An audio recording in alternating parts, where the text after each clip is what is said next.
Very good morning student. आज की class में हम लोग इनऑर्गेनिक केमिस्ट्री का एक बहुत इम्पॉर्टेंट टॉपिक पढ़ेंगे, theories of acids and bases. और इसमें हम लोग डिस्कस करेंगे Arrhenius theory of acids and basis. सबसे पहले बात करते हैं आर्हेनियस थ्योरी के अकॉर्डिंग एसिड किसे कहते हैं और बेस किसे कहते हैं। वैसे सारे सब्सटेंसेस जो एक्वस मीडियम में H+ या H3O+ आयन को जनरेट करेंगे, they are in the category of acids. और bases are the substances which produces hydroxide ion in an aqueous medium, यानी जिसमें OH ग्रुप रहेगा वो बेस कहलाएगा। इसके अकॉर्डिंग एग्जाम्पल अगर हम बात करें तो HCl, HNO3, H2SO4, CH3COOH ये सारे के सारे क्या हैं? एसिड्स हैं। क्यों एसिड्स हैं? क्योंकि इन सभी के पास हाइड्रोजन एटम प्रेजेंट है और जब एक्वस मीडियम में डिसॉल्व किया जाता है तो ये H+ आयन को जनरेट करते हैं। अब हम आते हैं बेस के बारे में। बेस वैसे सब्सटेंस है जो OH- आयन को जनरेट करता है एक्वस मीडियम में, जिसका मतलब ये हुआ कि वो सारे मॉलिक्यूल, सारे कंपाउंड जिसमें OH ग्रुप प्रेजेंट होगा, they are in the category of base. NaOH, KOH, calcium hydroxide, ammonium hydroxide, all these are the example of bases because they produces hydroxide ion in an aqueous medium। इसके बाद हम लोग आएंगे classification of acids and base. Acid और base को दो category में classify किया गया है। पहला स्ट्रॉन्ग एसिड, स्ट्रॉन्ग बेस, और दूसरा वीक एसिड, वीक बेस। वैसे एसिड जो एक्वस मीडियम में completely डिसोसिएट हो जाता है in their constituent ion are known as strong acid, और जो completely आयनाइज नहीं होता है, पार्शियल डिसोसिएशन शो करता है, तो उसे हम लोग क्या बोलते हैं? Week acid. वीक एसिड के केस में कंडीशन ऑफ इक्विलिब्रियम सेटअप होता है between the dissociated ion and the undissociated acid molecule। इसी प्रकार से यहाँ पर अगर हम एग्जाम्पल के तौर पर बात करें स्ट्रॉन्ग एसिड का, तो HCl, HNO3, H2SO4। HCl को जब हम एक्वस मीडियम में डिसॉल्व कर रहे हैं, ये कम्प्लीटली आयनाइज हो रहा है, H+ aqua plus Cl minus aqua, hydrated proton, hydrated Cl minus ion.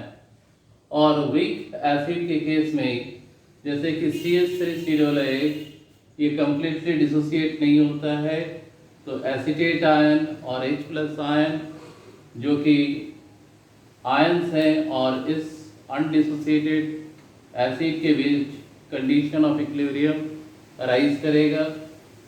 Simply कह सकते हैं कि जो वीक एसिड है वो कंप्लीट आयन में डिसोसिएट नहीं होता है, and showing the property of equilibrium between the dissociated ion and the undissociated acid molecule.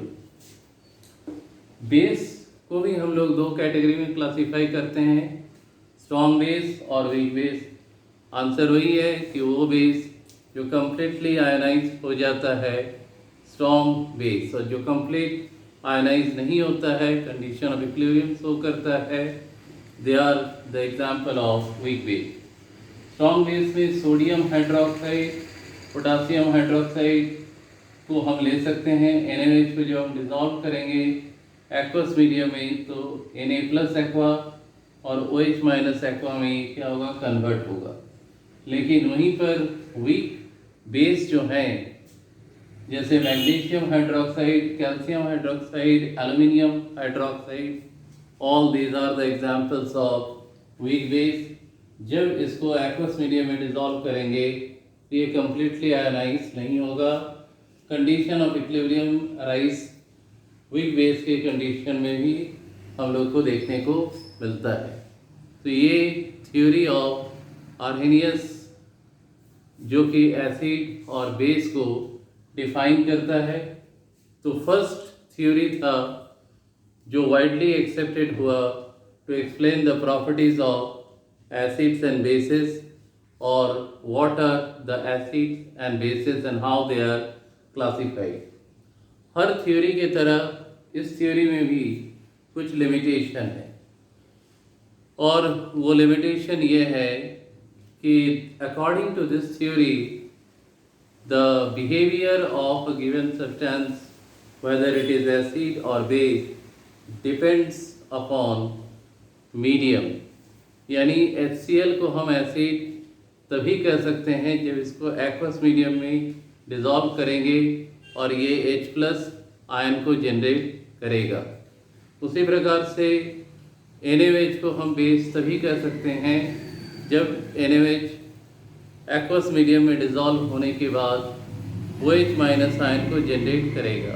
यानी इंडिविजुअली हम किसी सब्सटेंस को एसिड या बेस की कैटेगरी में नहीं रख सकते हैं अगर मीडियम मेंशन नहीं है, और वो मीडियम क्या है? एक्वस मीडियम, जिसका एक और सिंपल मीनिंग हुआ कि every acid base reaction takes place in aqueous medium forming salt and water, and this was explained by Arrhenius.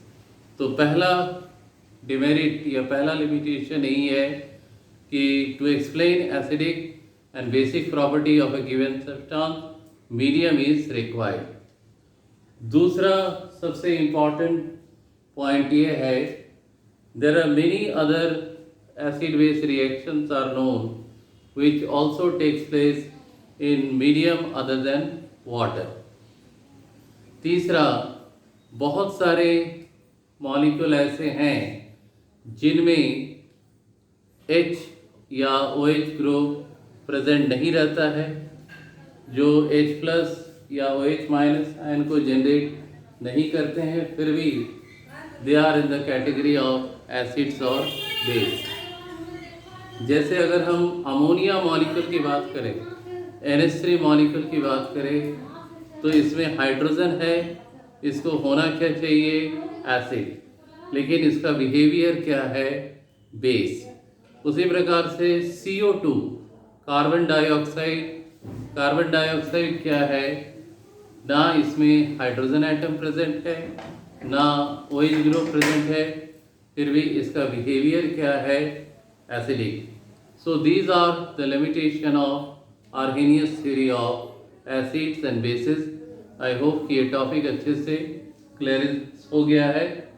Next part में हम लोग बात करेंगे ब्रॉन्स्टेड कॉन्सेप्ट ऑफ या ब्रॉन्स्टेड-लॉरी कंसेप्ट ऑफ थ्योरी या Brønsted-lorry concept of acids and bases. Till then, thank you and goodbye.